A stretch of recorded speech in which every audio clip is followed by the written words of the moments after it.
তুমি এতদিন আমাদের ফিজিক্সের যে ইনস্টিটিউটে পড়াশোনা করলে, তো তোমার অভিজ্ঞতা কেমন লাগলো? তোমার নাম কি? আমার নাম মেহবুব মুর্শিদ আলম। আচ্ছা, তুমি কোন ব্যাচে পড়াশোনা করতে? আমি জেনপাস A1 ব্যাচে পড়াশোনা করতাম। আচ্ছা, তুমি আর এখানে স্যার ম্যাডামদের কেমন লাগলো এতদিন ব্যবহার? এখানে স্যার ম্যাডামদের ব্যবহার বলতে খুব ভালো। ফিজিক্সের যিনি ওনার আছেন ডেভিড স্যারের ব্যবহার খুব ভালো।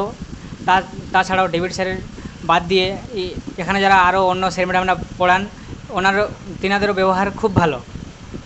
আর তুমি ডেভিড স্যার আর আদার্স স্যার ম্যামদের পড়াশোনা থেকে এতদিন ভালো মতন এই জায়গায় পৌঁছে, আগামীতে তুমি তোমার ভাই বোন বা জুনিয়রদের জন্য কি বলতে চাইবে ফিজিক্সের সম্পর্কে?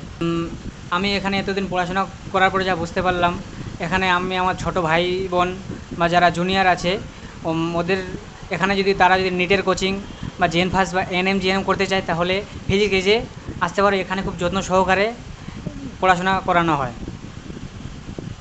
আর তুমি এখান থেকে চলে যাচ্ছ, তো তোমার মন খারাপ করছে না? মন খারাপ বলতে, এখানে আমি প্রায় 1 বছর ধরে পড়াশোনা করি।